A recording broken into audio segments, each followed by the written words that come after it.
नमस्कार दोस्तों, मैं शिवपत, आप सभी का हमारे यूट्यूब चैनल पर स्वागत है। दोस्तों, इस वीडियो में हम बात करने वाले हैं कार्नेलिया का जो गीत है उसके इम्पोर्टेंट क्वेश्चन के बारे में। इस गीत से जितने भी क्वेश्चन बनते हैं उनके बारे में हम बात करने वाले हैं, तो बने रहिए हमारे साथ अंत तक वीडियो में। अगर आप सेकंड ग्रेड और फर्स्ट ग्रेड की तैयारी कर रहे हैं हिंदी सब्जेक्ट से, तो यह वीडियो आपके लिए ही बनाया गया है। तो इस वीडियो को पूरा देखें। और इस वीडियो के अंदर हम आपको बता दें 20 क्वेश्चन हैं और वो सारे के सारे इसी पार्ट से लिए गए हैं। तो ये कहीं ना कहीं आपको सेकंड ग्रेड और फर्स्ट ग्रेड में काफ़ी मदद करने वाला है वीडियो, तो बने रहिए हमारे साथ अंत तक। पहला क्वेश्चन है, अरुण यह मधुमेह देश हमारा पंक्ति को किस रूप में प्रस्तुत किया गया है। अरुण यह मधुमेह देश हमारा, ये पहली ही पंक्ति है और इसको किस रूप में प्रस्तुत किया गया है। इसको भारत की विशिष्टता एवं पहचान के रूप में प्रस्तुत किया गया है। तो ऑप्शन नंबर 1 इसके अंदर सही हो जाएगा। पहले क्वेश्चन का उत्तर होगा ऑप्शन नंबर 1। अगला क्वेश्चन है, कार्नेलिया के गीत में मल्य समीर किसे कहा गया है। मल्य समीर किसे कहा गया है यह आपको बताना है कार्नेलिया गीत के आधार पर। तो इसमें जो दक्षिणी वायु उसको कहा गया है, या मल्य पर्वत की ओर से आने वाली सुगंधित हवा को कहा गया है, या फिर उपयुक्त में से दोनों, या फिर उपयुक्त में से कोई नहीं। तो इसमें सही आंसर हो जाएगा उपयुक्त में से दोनों, यानी दक्षिण वायु और मल्य समीर की ओर से आने वाली जो सुगंधित हवा है उसको ही मल्य समीर कहा गया है। अगला क्वेश्चन है, पक्षी अपने प्यारे घोंसले की कल्पना कर जिस ओर उड़ते हैं वह देश कौन सा है। कार्नेलिया के जो गीत है उसके अंदर एक पंक्ति यही है कि पक्षी खग जिस ओर मुख करके उड़ते हैं वही देश हमारा है। तो वह कौन सा देश है, तो वह देश है भारतवर्ष। इसमें सही आंसर हो जाएगा ऑप्शन नंबर 1।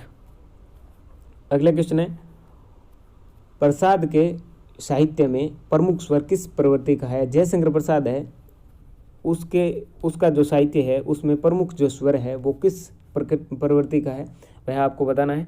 तो इसमें जो सही आंसर हो जाएगा वो हो जाएगा ऑप्शन नंबर 3। राष्ट्रीय जागरण का स्वर जो है, इनके जितना भी इन्होंने साहित्य लिखा है उसमें यह मुख्य तौर पे राष्ट्रीय जागरण या भारत की जो प्राचीन संस्कृति है उसके बारे में आपको इनकी झलक देखने को मिलती है। दोस्तों, अगर ये वीडियो आपके काम का लग रहा है तो चैनल को अभी तक सब्सक्राइब नहीं किया तो ज़रूर करें और अपने दोस्तों के साथ ज़रूर शेयर करें।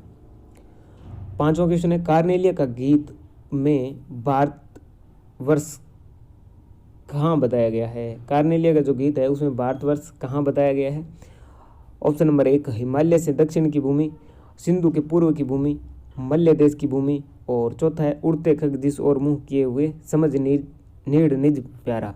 तो इसमें सही आंसर जो हो जाएगा वो हो जाएगा ऑप्शन नंबर 4, क्योंकि इसमें ये पंक्ति दी हुई है, उड़ते खग जिस ओर मुँह किए हुए समझ नीड़ निज प्यारा। तो ऑप्शन नंबर 4 इसके अंदर सही हो जाएगा।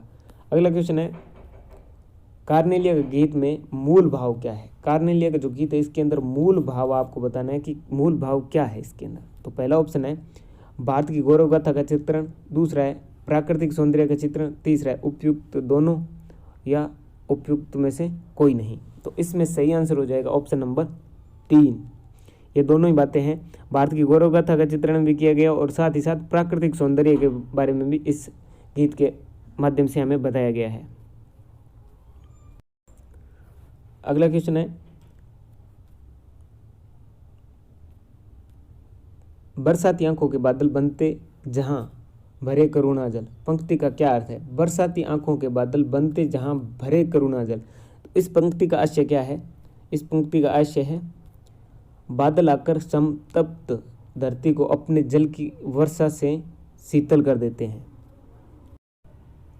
पहला ऑप्शन है बादल संतप्त धरती को अपने जल की वर्षा से शीतल कर देते हैं। दूसरा ऑप्शन है भारत के लोग पीड़ित और दुखित मानवता को देखकर संवेदना और करुणा का भाव प्रकट करते हैं। उपयुक्त सभी। तो इसमें दोनों ही सही है, ऊपर वाले दोनों जो ऑप्शन है ये दोनों ही सही है।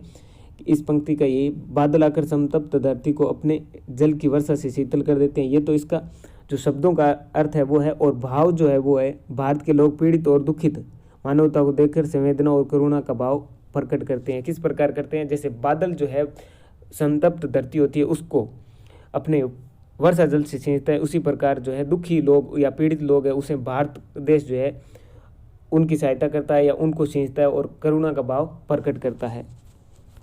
अगला क्वेश्चन है, अनजान को मिलता एक सहारा पंक्ति से भारत की कौन सी विशेषता का पता चलता है। अनजान को मिलता एक सहारा, जो ये जो पंक्ति है इस कविता के अंदर, इस पंक्ति का अर्थ क्या है, ये भारत की कौन सी विशेषता बता रही है। तो इसमें जो सही आंसर हो जाएगा वो हो जाएगा ऑप्शन नंबर 3, अतिथि देवो भव की जो विशेषता है भारत की, यानी कि जो अनजान लोगों की सेवा करता है या अनजान लोगों की मदद करता है, और अनजान लोग जो होते हैं या शरणार्थी जो होते हैं उनको सहारा कहाँ मिलता है, भारत की जो भूमि है उस पर मिलता है। और हमारा जो मेन जो परम ध्येय है वो क्या है, अतिथि देवो भव, यानी कि अतिथि जो है हमें देवता के रूप में हम उनको पूजते हैं या उनकी सेवा करते हैं। अगला क्वेश्चन है, हेम कुंभ ले उषा सवेरे, हेम कुंभ ले उषा सवेरे पंक्ति में कौन सा अलंकार है। तो इस प्रकार के क्वेश्चन भी आते हैं जिसमें आपसे अलंकार भी पूछ लिए जाते हैं। तो इसमें सही आंसर जो हो जाएगा वो हो जाएगा ऑप्शन नंबर 4, मानवीकरण अलंकार भी है और रूपक अलंकार भी है। किस प्रकार है दोनों, मानवी उषा, हेमकुंभ ले उषा सवेरे, यहाँ उषा को क्या है, ये हेमकुंभ जो है उसको लेकर के चलने वाला बताया है, तो ये मानवीकरण कर दिया गया है यहाँ पे। और हेम रूपी कुंभ जो है वो क्या है, रूपक अलंकार का उदाहरण है। तो इसमें दोनों ही अलंकार है, मानवीकरण और रूपक अलंकार। तो ऑप्शन नंबर 4 इसके अंदर सही आंसर हो जाएगा। अगला है, मद्दिर उगते रहते जब जगकर रजनी बरतारा, मद्दिर जो शब्द है इसका अर्थ बताना है आपको, पंक्ति में रेखांकित शब्द का अर्थ बताइए। ये जो मद्दिर शब्द है इसका अर्थ बताना है आपको। तो इसमें जो सही आंसर हो जाएगा वो हो जाएगा ऑप्शन नंबर 1, मस्ती पैदा करने वाला, इसका अर्थ होता है मद्दिर का। ये मंदिर नहीं है, मद्दिर है, मद्दिर। तो इसमें मस्ती पैदा करने वाला इसका अर्थ है। अगला क्वेश्चन है, नाच रही तरुशिखा मनोहर पंक्ति में पुष्पों पर कौन नृत्य करती हुई सी प्रतीत हो रही है। नाच रही तरुशिखा मनोहर, आपको बताना है पुष्पों पर कौन नृत्य करती हुई प्रतीत हो रही है। तो इसमें ऑप्शन नंबर 1 है प्रकृति, दूसरा है सूर्य किरण, तीसरा है चंद्रमा की किरणें, और चौथा है उपर्युक्त में से कोई नहीं। तो इसमें सही आंसर हो जाएगा ऑप्शन नंबर 2, सूर्य की किरणें। सूर्य की किरणें क्या है, जो कमल है या जो पुष्प है उन पे इस प्रकार पड़ रही है जैसे कि वो नाच रही हो या नृत्य कर रही हो। अगला क्वेश्चन है, कार्नेलिया सिंधु नदी के किस शिविर के पास वृक्ष के नीचे बैठी थी। कार्नेलिया जो है सिंधु नदी के किस शिविर के पास बैठी थी। तो ऑप्शन नंबर 1 है यूनानी शिविर, दूसरा ऑप्शन है काबुल शिविर के पास, तीसरा है ग्रीक शिविर, चौथा है भारतीय शिविर। तो इसमें जो सही आंसर हो जाएगा वो हो जाएगा ऑप्शन नंबर 3, वो ग्रीक शिविर के पास बैठी थी। 13वां क्वेश्चन है, कार्नेलिया का गीत जयशंकर प्रसाद के किस नाटक से लिया गया है। कार्नेलिया का जो गीत है वो किस नाटक से लिया गया है। आपको पता होगा देवसेना का जो गीत है वो तो है स्कंदगुप्त से, और कार्नेलिया का जो गीत है वो है चंद्रगुप्त नाटक से लिया गया है। तो ऑप्शन नंबर 3 इसके अंदर सही आंसर हो जाएगा। अगला है, ये यहाँ पे कार्यालय नहीं है, कार्नेलिया है।